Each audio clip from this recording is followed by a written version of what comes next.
hawiyah wa ma adraka ma hiya narun hamiyah, kata Allah. Barang siapa ringan timbangan kebajikannya, bermakna berat pahala ke berat dosa? Berat pahala ke berat dosa? Berat dosa, pahalanya sikit benar. Fa ummuhu hawiyah, maka maknya adalah hawiyah. Maknya hawiyah tu jadi mak. Mak dengan anak apa buatnya? Apa buat mak dengan anak? Dipeluknya, diciumnya, ditimang-timangnya, dilambung-lambungnya. Begitulah hawiyah tu dengan orang yang ringan berat timbangan kebajikannya tu. Hawiyah tu apa? Wa ma adraka ma hiya, tahukah kamu apa itu hawiyah? Narun hamiyah, neraka yang bersangatan nyala ni. Itu hawiyah. Siapa nak angkat tangan? Maknya neraka hawiyah. Di lambung-lambung di neraka, dicium-cium di neraka, dipeluk-peluk di neraka, didakap-dakap oleh neraka, ditimang-timang di neraka hawiyah itu. Pasal tak ada pahala, langsung tak ada. Semayang tak terima, tak ada pahala. Tutup aurat tak terima, tak ada pahala. Segala kebajikan yang dia buatnya tak terima, Tuhan tak terima, kerana dia derhaka kepada ibu dan bapa. Itu dia bahayanya, tuan-tuan dan puan-puan. Maka tiada ia masuk syurga, yakni kerana tiada diterima ia akan kebajikannya, dan berbuat orang yang bakti barang sekendaknya, yakni daripada kejahatan, maka tiada ia masuk neraka, yakni kerana diampun Allah Ta'ala baginya, seperti hadis yang lagi akan datang. Ada hadis lain, orang buat baik kepada mak bapak tu macam tadi lah. Dia cium, kucup kaki maknya, kan? Kemudian tadi berdosa tapi diampunkan segala dosanya. Bila dia taubat, dia buat baik kepada maknya, dapat pahala, banyak pahalanya pula tu. Begitulah. Jadi sebab itu kita buat baik dengan mak bapak, Allah bagi pahala, dihapuskan dosa kita. Sabda Nabi SAW, redha Rabbi fi redhal walid wa sa'atullah fi sa'atil walid. Redha Tuhan itu di dalam redha bapa, dan murka Allah di dalam murka bapa, dan terlebih aula lagi ibunya. Redha Allah tu ikut redha bapa. Kalau bapa redha, baru Allah redha. Tapi lebih afdal lagi kalau ibu redha, baru Allah redha. 3 kali ganda tau. Ada seorang bertanya Rasulullah, aku nak berbakti kepada siapa ya Rasulullah? Aku nak berbakti kepada siapa ya Rasulullah? Jawab Nabi, kepada mak kamu. Lepas itu kepada siapa ya Rasulullah? Jawab Nabi, kepada mak kamu. Lepas itu siapa ya Rasulullah? Jawab Nabi, mak kamu. 3 kali. Lepas itu siapa ya Rasulullah? Baru jawab Nabi, bapa kamu. Di antara mak dan bapa katanya 3 kali ganda fadilat mak daripada bapa. Sebab itu mak ni kena jaga betul-betul. Bapa pun nak jaga juga, bukan buat tentu hala. Hari ni punyalah ramai orang. Ramai apa? Menderhakai ibu dan bapa. Ada satu berlaku dulu di mana ke, di Perlis rasanya. Dia hantarnya bapak tu ke dalam masjid, tunggu kejap ya, sekarang saya ambil katanya. Dia pun cabut, haram datang-datang lepas itu. Menangis ayahnya. Itu ayah dengan mak tak jumpa lagi. Ada seorang kawan saya pun ada seorang, dia hantar dia anak-anaknya rumah orang tua.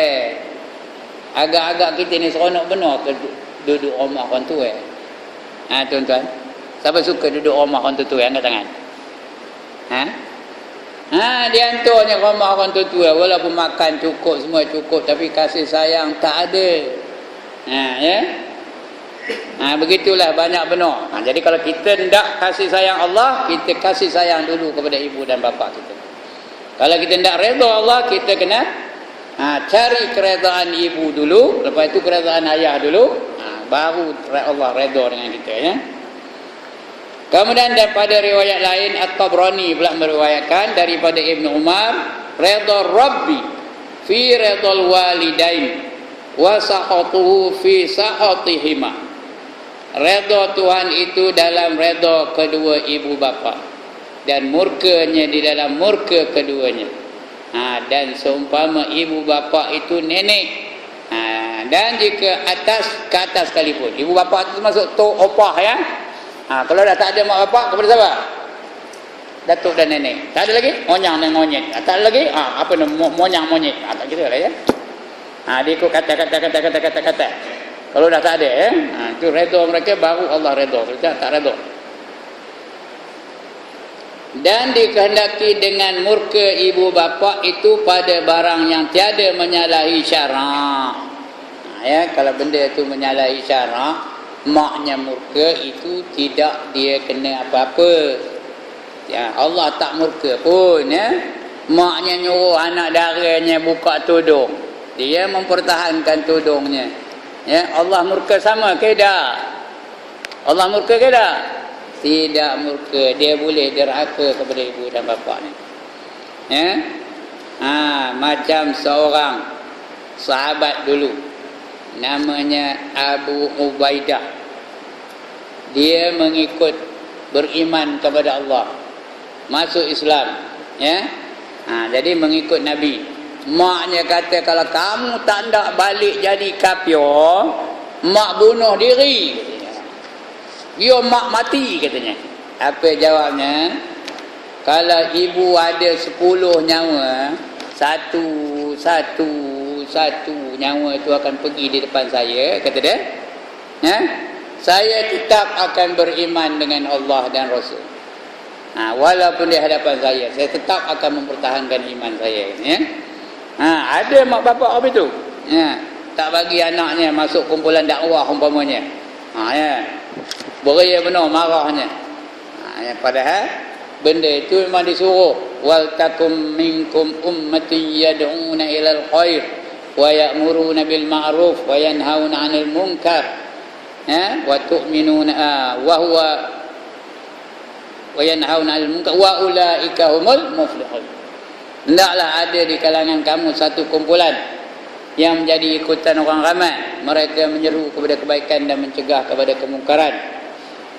Dan mereka itulah orang-orang yang dapat keuntungan.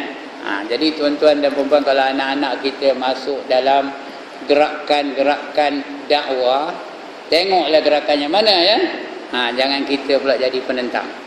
Kalau benda itu boleh menguatkan iman dia, jangan kita jadi penentang. Kerana mereka boleh derhaka dalam masalah itulah. Tapi tak boleh nengkin-nengkin, tak boleh juga. Dalam masalah itu dia boleh tak patuh, boleh tak ikut. Begitulah. Dan dikehendaki dengan murka ibu bapa itu pada barang yang tiada menyalahi syarak. Dan menunjuk hadis ini atas bahawasanya menderhaka dua ibu bapa daripada dosa-dosa besar. Dari hadis ini, siapa derhaka kepada ibu bapa, makna dia telah melakukan dosa besar. Tuan-tuan dan puan-puan, dosa ni ada dua jenis. Satu namanya dosa besar, satu ialah dosa kecil. Dosa kecil ni terhapus apabila dia mengambil uduk. Macam tuan-tuan mengaji malam ni, niat dari rumah, selangkah tuan-tuan dan puan-puan berjalan dari rumah menuju ke majlis ilmu malam ni, Allah akan beri 10 pahala dan dihapuskan 10 dosa. Tapi dosa yang hapus dosa apa? Dosa kecil. Dosa kecil hapus. 10 dosa hapus. Begitu juga kita semayang tadi, bila rukuk aja hapus dosa kita, dosa kecil tu. Bila i'tidal hapus lagi dosa, bila sujud hapus lagi dosa. Mana yang dah batal uduk, sekarang ambil uduk sekarang, hapus dosa tu. Tapi yang hapus dosa apa? Dosa kecil. Dosa kocik kata orang apa? Kata orang Jawa dosa cilik kata orang Jawa. Dosa besar tak hapus. Dia kena taubat baru hapus.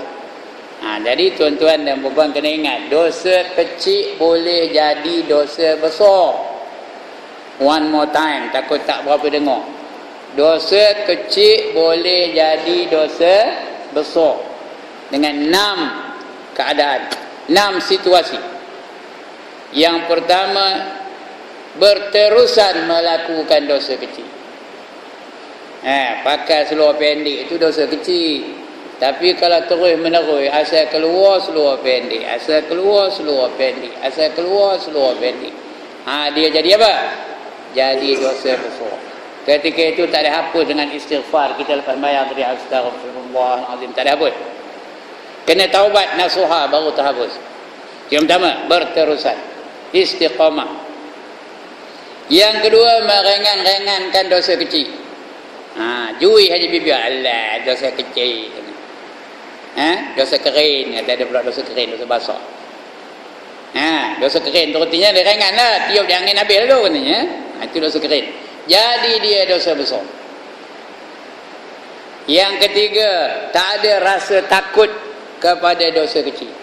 Kerana dia banyak ibadah. Apa gaduhkan malam sekarang aku tahajud, hilang dah dosa kecil tu katanya. Jadi dia apa? Jadi dosa besar. Itu yang ketiga. Yang keempat, bermegah-megah melakukan dosa kecil. Rasa apa? Rasa megah lah. Rasa gembira melakukan, rasa naik standard dia melakukan dosa kecil. Tengok aku dah 72, nari lagi. Deng. Megah rasanya. Jadi dosa besar. Itu yang keempat. Yang kelima, menunjuk-nunjuk kepada orang melakukan dosa kecil. Ambil gambar macam saya lah, pasal pakai seluar pendek, ambil gambar. Lepas tu esok masuk dalam apa? Dalam utusan Malaysia, biar semua orang tengok gambar saya pakai seluar pendek. Ada tak orang apa tu? Itu jadi dosa besar. Dan yang keenam, tuan-tuan dan perempuan, kalau dosa kecil itu dilakukan oleh orang-orang yang menjadi ikutan. Kalau ustaz melakukan dosa kecil, bagi dia dosa besar walaupun sekali buat. Kalau dia melakukan dosa kecil, bagi dia dosa besar. Orang lain dosa kecil, ustaz dosa besar. Ngapa ustaz dosa besar? Karena dia jadi ikutan.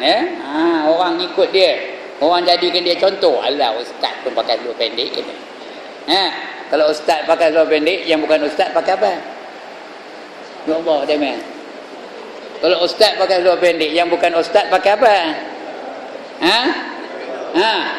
Guru kencing berdiri, murid kencing berlari.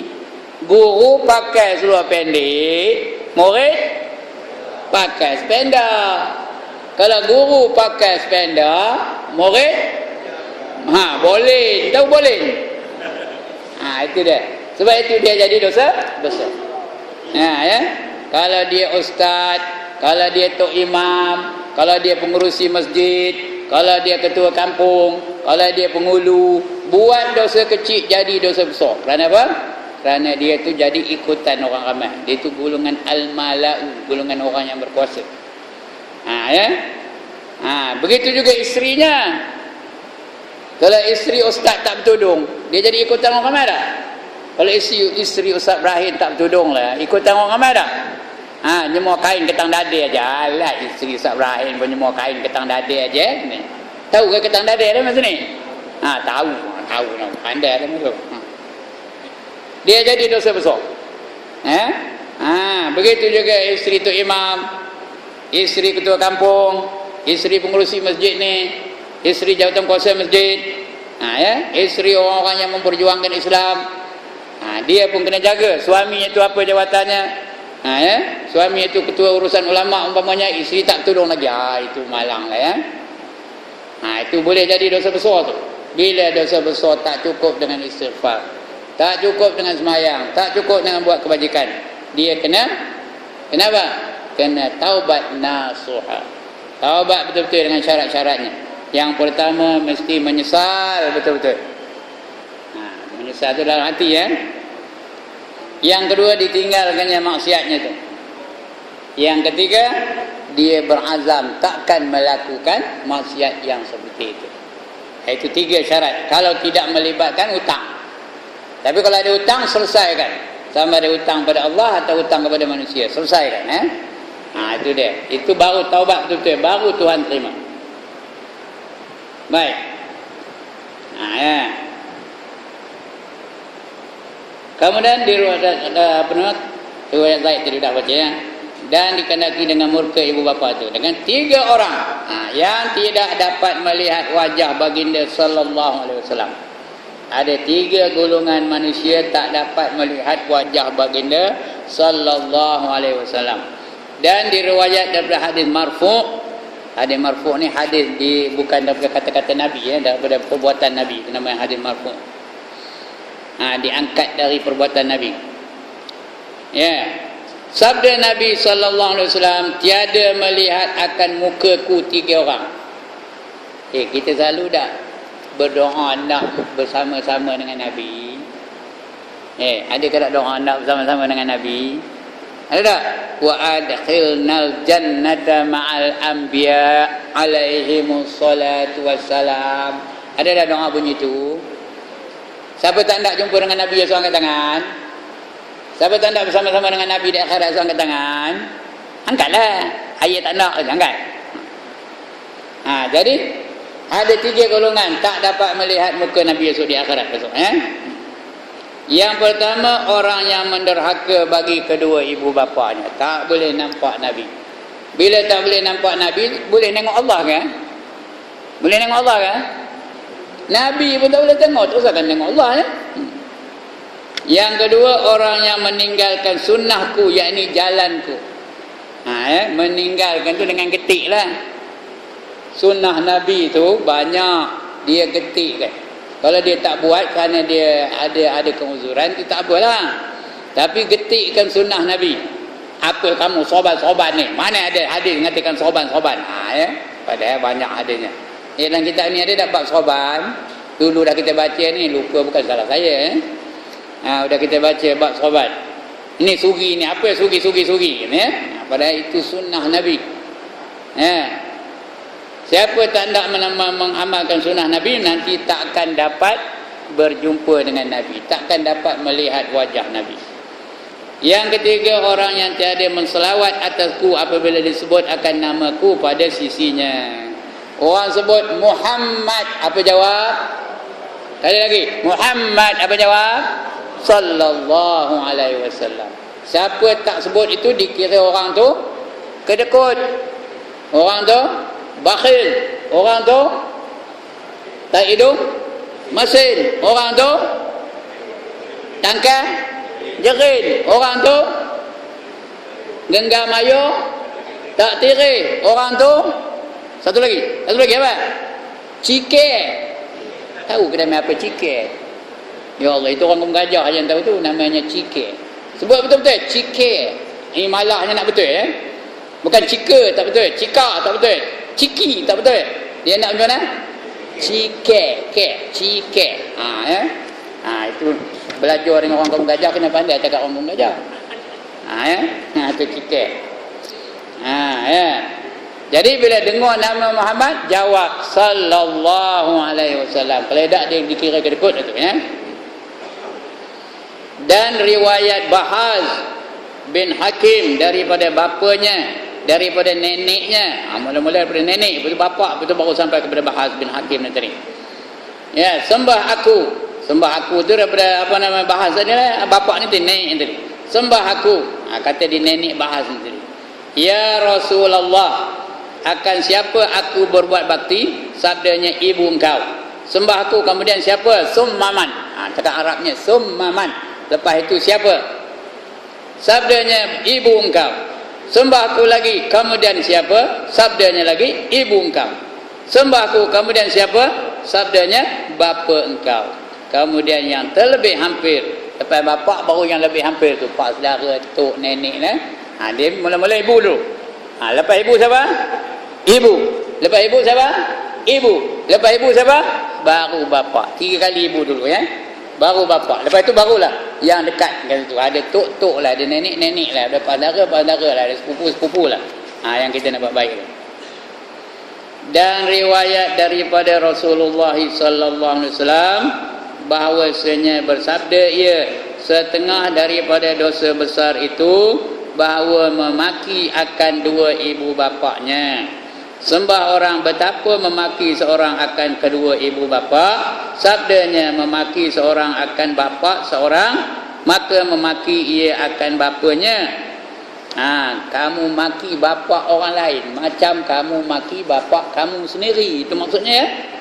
Saya marahkan Tuan Haji Zainal, saya maki bapa Tuan Haji Zainal serupa saya makikan bapa saya sendiri. Begitu je tuan-tuan. Marahkan Haji Ibrahim, dia maki bapa Haji Ibrahim. Macam serupa macam kita maki bapa kita sendiri. Itu dia ya. Betapa maki seorang akan kedua ibu bapa, sabdanya memaki seorang akan bapa seorang, maka memaki ia akan bapanya. Dan memaki seorang akan ibu seorang, maka memaki ia akan ibunya. Macam dia maki maknya sendiri. Padahal dia bukan maki mak dia maki mak orang. Ya, orang Melayu yang gemar begitu kan. Bila nak bergaduh je, bagi dua. Ini bapak kamu, ini bapak kamu. Ini bapak dia, ini bapak dia. Apa buatnya? Dia kacak-kacaknya. Maksudnya kacak bapak dia tu. Macam kacak bapak sendiri dia tu. Itu orang Melayu kena ubah tradisi itu ya. Jangan diapi-apikan yang seperti itu. Ya. Yang ini sebut daripadanya itu seperti ia memaki akan dua ibu bapaknya sendiri. Kata faqih Abu Lais. Abu Lais ni nama orang ya. Abu Lais Samarqandi namanya. Orang Samarkand. Tahu orang Samarkand mana Samarkand? Mana nama Samarkand? Itu nama negara tu. Samarkand. Kawasan Uzbekistan. Ya, kawasan apa lagi? Turkmenistan. Lagi kawasan apa? Kawasan Kazakhstan. Yang ada tan Lagohikostan. Itu semua itu Samarkand tu ya. Itu yang pandai Piramdi tu. Dia sebut tan sudahnya Gohikostan katanya. Macam itulah. Samarkand ya. Abu Lais Al-Samarkand ditanya orang apabila mati dua ibu bapa padahal murka keduanya bagi anak, apakah dapat bagi anak meredhakan bagi keduanya? Kemudian apabila mati keduanya, dijawab orang bahkan meredhakan dengan 3 perkara. Ini untuk kita ni tuan-tuan dan puan-puan. Mana tahu mak bapak kita dah mati. Dia mati dalam keadaan tak redha dengan kita. Dalam keadaan dalam keadaan dia marahkan kita. Sebab kita melakukan satu perkara yang dia tak suka. Ya? Dia menderita lalu mati. Maknanya dia mati dalam keadaan kita derhaka kepada dia. Ada tak jalan keluar? Ada ubatnya tak? Ada jalan keluar. Ni untuk kita ni kalau ada, ingat nama bapak kita yang dah tua-tua, yang dah mati dulu. Ada tak pernah kita melakukan perkara yang boleh menyebabkan dia sakit hati ke, dia kecil hati ke, dia tersenggung ke? Kalau ada, ini jalan. Yang pertama ada 3 perkara. Bahawa adalah anak itu soleh pada dirinya. Lepas ini jangan tinggal semayang. Biar jadi anak yang soleh. Ya, jangan tinggal semayang 5 waktu sehari semalam. Berjamaah pula tu bagi orang lelaki. How many times a day you must pray in congregation? Berjamaah berapa kali sehari? Berapa kali sehari? Dah tak jawab dia ni. Berapa kali sehari? 5 kali sehari. Esok subuh di mana nak semayang? Mula tak ada jawab. Dia memang tak apa tak ada jawab. Dia memang tak ada wajib orang sini. Besok subuh di mana nak semayang? Sini, di masjid ini atau di mana-mana lah surau tempat tuan-tuan yang ada didirikan jemaah. Zuhur esok begitu juga. Asar esok begitu juga. Maghrib esok begitu juga. Isya esok begitu juga. 5 kali sehari mesti semayang berjemaah. Jangan semayang seorang-seorang di rumah. Dengar ke ni tuan-tuan? Jangan semayang seorang-seorang di rumah. Kerana orang yang semayang seorang-seorang di rumah itu dikira semayangnya sesat. Ini bukan saya longgok-longgok ni Ada hadisnya, hadis Muslim pula tu, sahih. Walau annakum sallaitum fi buyutikum kama yusalli hadzal mutahallifu fi baitih la taraktum sunnata nabiyikum walau taraktum sunnata nabiyikum la dhalaltum, kata Nabi. Sekiranya kamu sengaja semayang di rumah kamu seperti mereka yang tak hadir pada malam ini kerana mereka semayang di rumah mereka sendiri, maka kamu telah meninggalkan sunnah Nabi kamu. Barang siapa meninggalkan sunnah Nabi kamu, maka sesatlah kamu. Sesat ni tuan-tuan, ya. Jangan menyolang mata tengok saya, bukan saya ngabur ni, ya. Ni Nabi ngabur, nak menyolang dengan Nabi. Maka sesatlah kamu, kata Nabi, ya. Sesat tu artinya tak ada pahala lah kalau semayang seorang-seorang di rumah. Memanglah kalau kita ikut akal kita, senang sikit semayang seorang di rumah, ya tak? Daripada datang ke masjid, mana senang? Di rumah ke di masjid? Di rumah lagi senang. Kadang di rumah tu kain selai je, baju tak payah, kasut tak payah, kepiah tak payah. Allahu Akbar, ini menyomoi ketiaknya keluar gitu, ya. Memanglah senang. Bila ditegur orang, apa kamu semayang kain selai je ni? Baju idak-idak. Dia jawab apa? Kan aurat antara pusat dengan lutut. Pandai tu. Esok cetera kain selai, naik bas, pergi Teluk Intan, makan tengah hari di kedai Rulam Rasul. Boleh? Siapa boleh angkat tangan? Ya? Mengapa tak nak? Malu dengan orang, malu dengan Allah, tak malu, ya? Atau lebih hebat lagi, esok pergi ke kampung, pergi ke Tesco kampung tu kan selai. Boleh? Siapa boleh angkat tangan? Semayang boleh pula. Ya, sebab itu sembahyang mesti di tempat yang diadakan jemaah, ya. Sebab itu jemaah ni hukumnya fardu kifayah, ya. Kalau tak ada orang berjemaah di masjid ini, mana-mana waktu semua akan berdosa. Ya. Itu 3 cara tadi, ya. Orang yang tiada, mana ke dia tadi? Bawa salih pada dirinya, ya. Itu melepaskan daripada dosa terhadap ibu bapanya. Yang kedua, bahawa ia menghubungkan kerabat bagi keduanya dan kekasih bagi keduanya. Mak sudah tak ada, bapak sudah tak ada, tapi kawan baiknya ada. Apa buat kita sebagai anak? Apa buat kita sebagai anak? Kita berhubung dengan keduanya, buat baik dengan keduanya. Ziarah dia, raya pergi rumahnya. Seronok dia kalau kita datang rumah dia, ya. Saya sudah tak ada dah, tapi dulu ada kawan baik mak saya. Bila raya saya pergi ke rumah dia, teroyak dia. Tahu teroyak? Ngobak dia. Pasal dia kenang ke mak saya. Kawan dia, kawan baik ni, ya. Ketika itu mudah-mudahan lah, saya tak katalah diampunkan dosa saya tu. Mudah-mudahan Allah ampunkan dosa saya kepada ibu saya. Ya? Kalau ada kawan ayah kita tu, hubungi, ya, sambung silaturahim kepada mereka. Ya, lagipun orang yang menyambung silaturahim tu umur tu dipanjangkan oleh Allah Taala. Ya. Siapa ndak pendek umur, senang aja, bergaduh aja kerja. Pendek umur tu insya-Allah, ya. Dengan jiran bergaduh, dengan adik-beradik bergaduh, dengan suami isteri bergaduh, esok insya-Allah pendek umur. Ya. Ndak panjang umur, sambung silaturahim antara seorang dengan seorang. Itu yang kedua, ya, bahawa ia menghubungkan kerabat bagi keduanya dan kekasih bagi keduanya. Yang ketiga, bahawa ia meminta ampun dan mendoa bagi keduanya. Itu doa. Setiap kali doa, jangan lupa doa untuk ibu dan bapa, ya. Dan memberi sedekah diniatkan bagi keduanya. Anak bila masuk dalam tabung, masuk duit dalam tabung tu niat kepada siapa? Ibu dan dia tak dapat pahala ke? Kalau dah kita niat kepada mak bapak, tak ada dapat ke kita pahala? Udah dapat kedamaian, tak ada lah pahala kita, ya. Ya. Allah bukan macam kita. Ya, kita bagi untuk niat untuk ibu bapa, kita pun dapat, mak bapak pun dapat. Bukan macam benda dunia ni, ayo ni saya seorang minum, saya seorang aja yang dapat. Ya. Tuan-tuan tengok aje lah, nelan aja liur aja saya minum air ni kang, ya. Tapi Allah tak apa itu. Saya minum ni, tuan-tuan perempuan semua dapat minum kalau Allah punya. Ini memanglah Allah punya lah, tapi bukan maknanya kopi itu perbendaharaan Allah. Kita sedekah niatkan untuk kedua ibu bapa, dapat, kita pun dapat, ibu bapa pun dapat pahala sama, ya. Bacakan ayat-ayat untuk ibu dan bapa, kita dapat pahala, ibu bapa pun dapat pahala. Dan sabda Nabi sallallahu alaihi wasallam sikit lagi tuan-tuan ya. Birru abaakum tabarrakum abnaukum wa'ifu ta'ifu nisaukum. Berbuat bakti oleh kamu akan segala bapa kamu.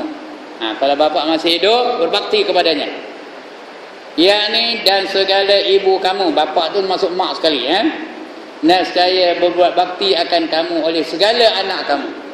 Jadi tuan-tuan, kalau kita nak layanan sempurna daripada anak-anak kita, dia bergantung kepada macam mana kita melayan ibu dan bapa kita. Kalau kita asyik nengkin mak bapak kita, anak-anak kita pun nengkin kita dah. Kalau kita derhaka kepada ibu dan bapa kita, anak-anak kita pun akan derhaka kepada kita. Kalau kita layan anak-anak kita dengan baik, sempurna kasih sayang, mereka pun akan tunjuk kasih sayang kepada kita. Dia timbul balas, Tuhan balas balik. On the spot Tuhan balas balik. Begitu.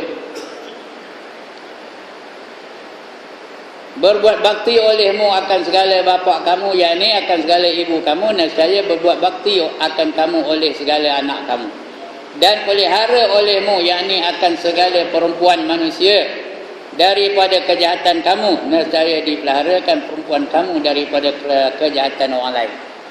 Kalau kita nak memelihara anak kita yang perempuan, kita pun kena pelihara diri kita kepada perempuan-perempuan yang lain.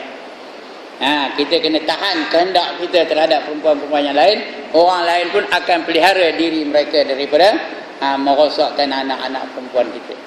Minta maaf dia kadang-kadang mengapa anak tu, budak perempuan tu dirogol orang? Kerana kadang-kadang bapaknya merogol orang lain. Jadi Allah balas balik. Sebab itu kenapa? Kena jaga diri masing-masing. Supaya kita tidak melakukan kesalahan kepada orang lain, nanti Allah balas balik.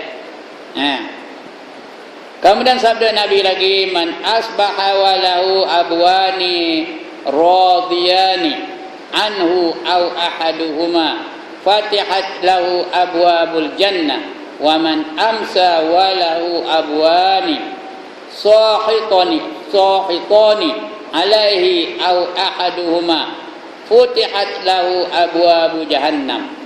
Barang siapa berpagi-pagi ia dan ada baginya dua ibu bapaknya yang redha keduanya daripadanya, atau ada salah seorang daripada keduanya yakni redha ia daripadanya, nescaya dibukakan baginya akan segala pintu syurga. Kita keluar dari rumah, mak kita redha, ayah kita redha, salah seorang daripada mereka redha atau kedua-duanya redha, maka dibuka pintu syurga baginya. Nak ke tak nak? Tapi kalau dia tak redha, tengok. Dan barang siapa berpetang-petang ia ada baginya dua ibu bapa, maka murka keduanya atasnya, atau salah seorang daripada keduanya, yakni yang murka itu atasnya, nescaya dibukakan baginya akan segala pintu neraka jahanam. Balik aja mak marahkan kita, balik aja ayah marahkan kita, itu dibuka pintu neraka jahanam tu. Jadi hendak pintu neraka ke dibuka atau hendak pintu syurga? Kalau hendak pintu syurga dibuka, cari keredaan kedua ibu dan bapa. Kalau tak hendak pintu neraka dibuka, jangan sekali-kali menyakitkan hati kedua ibu dan bapa kita. Ini bagi yang masih ada ibu bapa dia. Dan sabda Nabi sallallahu alaihi wasallam, jangan engkau putuskan orang yang menghubungkan akan dia oleh bapa engkau, maka pada kamu dengan demikian itu nur kamu, maka bahawasanya kasih kamu itu kasih bapa kamu. Jangan putuskan hubungan bapa kita dah buat hubungan dengan orang lain, kemudian bapa tu dah tak ada, jangan kita putuskan hubungan bapa kita tu. Kita teruskan hubungan. Kalau tak, seolah-olah memutuskan nur, memutuskan cahaya antara kita dengan bapa kita tu. Dan datang seorang kepada Nabi sallallahu alaihi wasallam, maka sembah ya Rasulullah, bahawasanya bapaku dan ibuku senyata telah mati keduanya. Maka adalah tinggal bakti aku sesuatu. Maka adalah tinggal bakti aku sesuatu kepada keduanya. Dia bertanya Rasulullah, mak bapak aku dah mati, boleh ke aku berbakti kepada keduanya lagi? Kata tanya Maka sabdanya bahkan apa artinya? Apa arti bahkan? Itu arti bahkan. Ada, ya. Yaitu istighfar bagi keduanya. Astaghfirullahalazim allazi la ilaha illa huwal hayyul qayyum wa atubu ilaihi. Lagi Allahumma ighfir lana dzunubana wa liwalidina. Minta ampun kepada keduanya, ya. Meluluskan janji keduanya. Lepas istighfar tu mana ada janji keduanya tu kita tunaikan janjinya. Kalau dia ada hutang apa kita buat? Bayar hutangnya.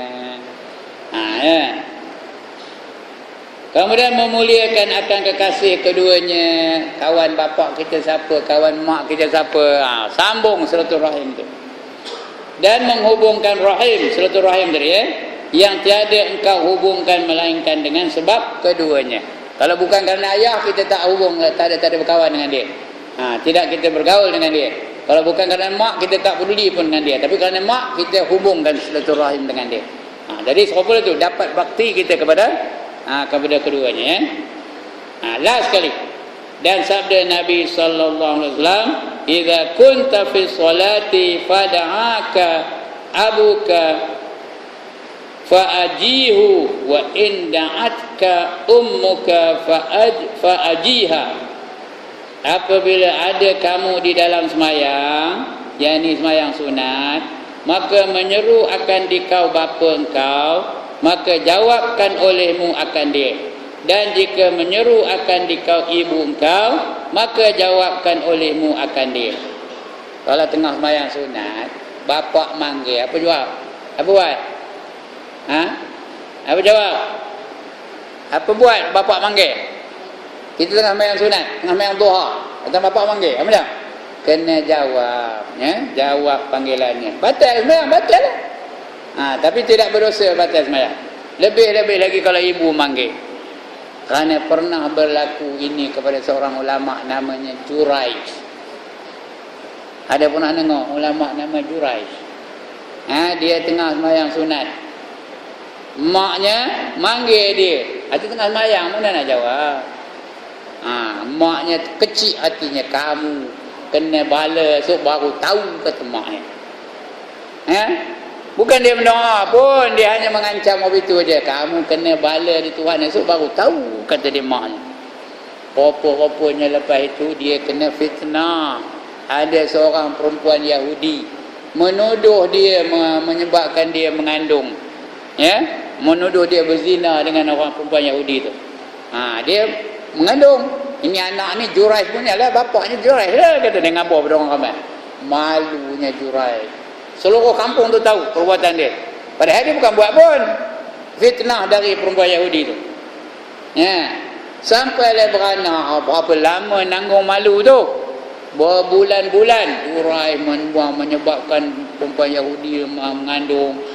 Jurayj telah melahirkan anak haram dan sebagainya. Dia ulama apa itu, macam-macam orang kutuk dia. Sampailah lahir anak tu. Ya, dah lama tu. Udah lahir anak tu, dia pun pergi kepada bayi yang baru lahir tu. Dia pun pegang pusat anak tu, letak jari atas pusat anak tu. Wahai bayi, wahai kanak-kanak, kamu sebut siapa bapa kamu? Kanak-kanak tu boleh jawab. Ini di antara kanak-kanak yang boleh berkata ketika masih bayi lagi. Bapa aku gembala lembu, katanya. Bukankah aku bapa kamu? Bukan, katanya. Bapa aku gembala lembu. Semua orang tengok tu. Maka barulah lepas bala dia daripada difitnah oleh perempuan Yahudi itu. Tapi dia orang soleh, wali-wali Allah, ada jalan keluarnya. Kita ni kalau kena, siapa nak bantunya? Ada Tuhan bantu ke? Kita wali ke? Siapa wali yang angkat tangan? Tahu wali yang angkat tangan? Saya wali dah tahu. Tapi wali itu tak pakai, itu wali nikah. Kita hendak jadi wali Allah. Ya. Ada jalan Tuhan bagi keluar. Kalau apa kita ni kena fitnah, sampai matilah kita difitnah oleh orang, ya. Itu dia tuan-tuan dan puan-puan, ya. Baik. Jadi Sebab itu bila dipanggil oleh keduanya, maka hendaklah kita jawab, ya. Jawab panggilan daripada ibu dan juga bapa. Lebih-lebih lagi kalau ibu, ya. Lebih lagi ibu. Ya. Wallahu a'lam. Minta maaf lah lebih pula, ya. 9:10. Lebih 10 minit. Minta maaf lah, ya. Nanti insyaAllah kita akan sambung lagi hukum menyahut panggilan ibu bapa ketika solat. Itu bulan depan, ya. Bulan 9 tak ada 31. Bulan 10 ada. InsyaAllah 31 bulan 10 kita sambung lagi. Tanda tuan-tuan, mana tempat berhenti tu? Nanti tanya tak tahu juga. Ya. Kalau ada yang tak betul, kalau ada yang lain kabur. Bulan depan kabur. Baik, sekian dulu. Ada masalah? Ada nak tanya? Tak ada? Alhamdulillah. Bertuahlah saya. Ya, kenapa bertuah? Dapat murid-murid yang pandai-pandai belaka. Bila dia ajar dapat, ya. Mana nak mencari murid macam tuan-tuan dan puan ni? Yang ada dicekui saja, lain tak ada, ya. Baik, salah silap minta ampun, minta maaf, ya. Aqulu qawli hadza wa astaghfirullahal azim li wa lakum wa lisairil muslimin wal muslimat wa ya fawzal mustaghfirin.